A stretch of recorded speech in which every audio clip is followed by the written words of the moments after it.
It was the Charlotte crime that gripped the nation. 10 years ago tonight, the pregnant former girlfriend of then Carolina Panther Rae Carruth shot. Now the man who fired the gun and helped convict Carruth. That's the I was talking about. Oh, I see. Rae Carruth. Speaks to me one-on-one from his prison cell about the murder, why he did it, and Sharika Adams' little boy in a News Channel 36 exclusive. I just learned how to walk again. I'm just getting my strength back.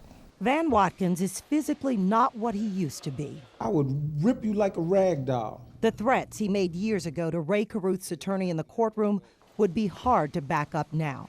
He is suffering from severe osteoarthritis and degenerative hip disease. There's no more fighting.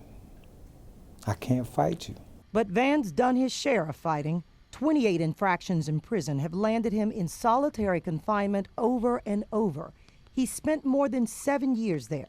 That's 23 hours a day, alone in his cell. What do you think has been the biggest change in 10 years?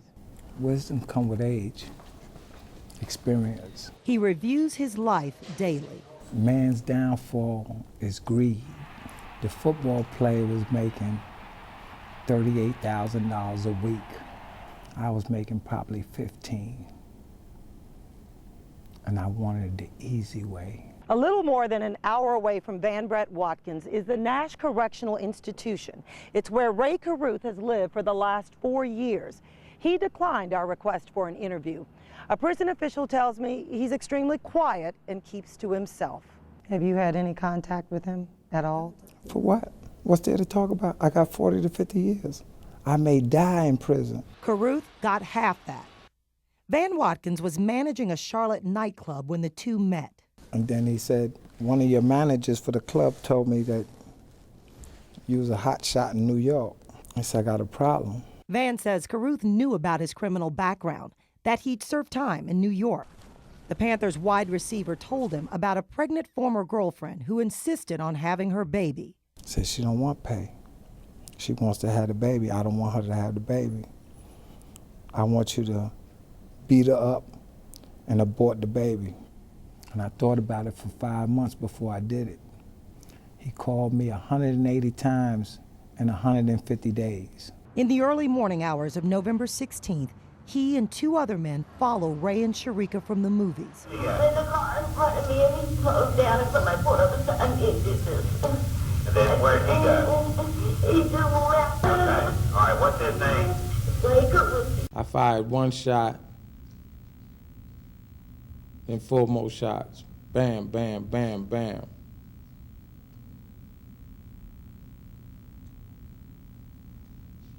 She was screaming. Sharika gave birth to Chancellor Lee Adams by emergency C-section the night of the shooting. She would die a month later, leaving her mother to care for her son, who suffers from cerebral palsy.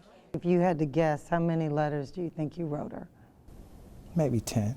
And he would include, $5, $10, whenever he could, just to help with what Chancellor may need. And he needs a lot, though he is surpassing doctors' predictions.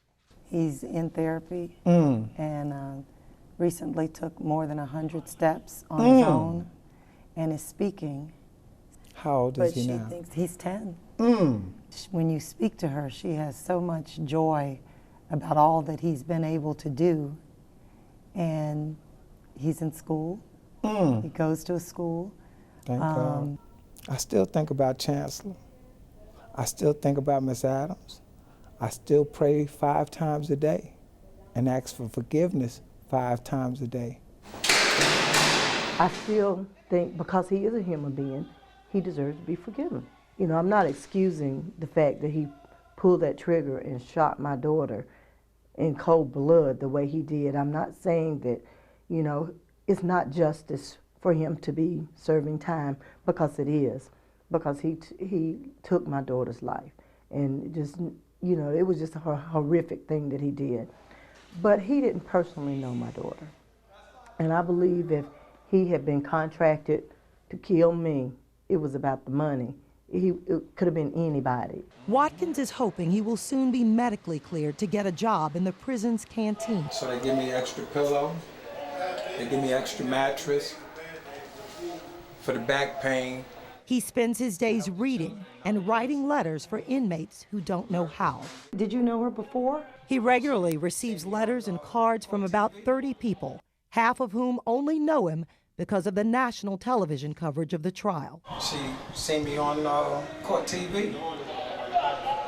And she's been writing me for years. And he accepts what his life is now. Seems like you found a certain amount of peace. You have to find peace. You have to stay in control yourself. Are you mind over matter or matter over mind? 10 years ago today, an expectant mother was shot along Rae Road. Sharika Adams' name became national news. Her former boyfriend, then Carolina Panther Rae Carruth, was implicated in the murder. Sharika's mother has raised the baby boy who was born prematurely that night. When I set out to talk with Mrs. Adams one-on-one, I wasn't sure what to expect. What I found moved me in a way that no other story has in a while. Good morning. Sandra Adams invites us to join her and her grandson at his weekly therapy session. Chancellor Lee is not the least bit camera shy. Yeah. These 2-hour sessions are something he's known his whole life. In the van, that's right. He's come a very long way, and he's very motivated. He's probably the hardest worker that I have. One. Lee has cerebral palsy. Go, man, go. He works so hard to do what most 10-year-olds take for granted. Squeeze it out. Walking. Going up steps. Perfect. Opening doors. You can do it, buddy. You can do it. If I say you want to take a rest break, it's not long before he's hopping up ready to go again. His grandmother is proud and amazed. They were, very reluctant to say that he was going to walk independently or be able to talk or even do feeding himself or, the things that he is doing now. Even after an exhausting therapy session, Lee is joyful and happy returning to school. Just in time for lunch. He knows that God loves him and his mommy angel is watching over him and she loves him. And is that what you call yes, Sharika? I call Sharika his mommy angel. Sharika was Sandra Adams' only child. She was 8 months pregnant when she was shot on that November night 10 years ago. Miss Adams. Sandra tells me her strong faith is the only way she made it through the weeks after the shooting. That verse that says you have a peace that passes all understanding, it was the Rhema word for me. That was the living word for me at that time. The circus-like atmosphere surrounding the trial for the NFL player often left her feeling enraged. In court, she watched as Rae Carruth, the man she had known as Sharika's boyfriend, seemed to smirk at her daily. I almost thought the trial was, okay, my daughter is the one dead. Y'all are not focusing on her death. Do you hear from him?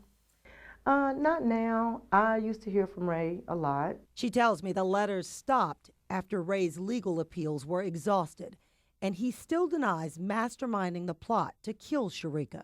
I was stuck on that for a little while, that I really wanted him to tell me he was sorry. But, I don't even need that anymore.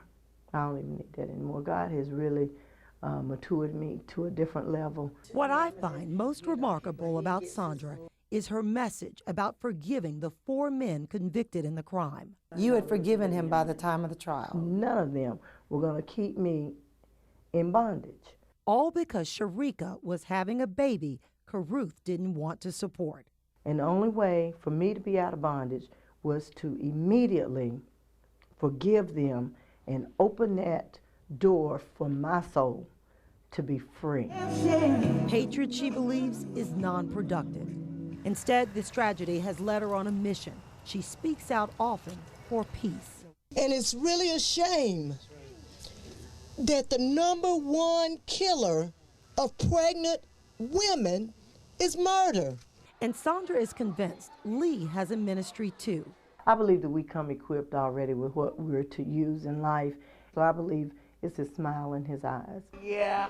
Doctors predicted a limited life, but Sandra and Lee together are finding they can stretch the limits farther than anyone thought. I just know he was going to be loved. Good job. In my opinion, love can just conquer almost anything that you got to face.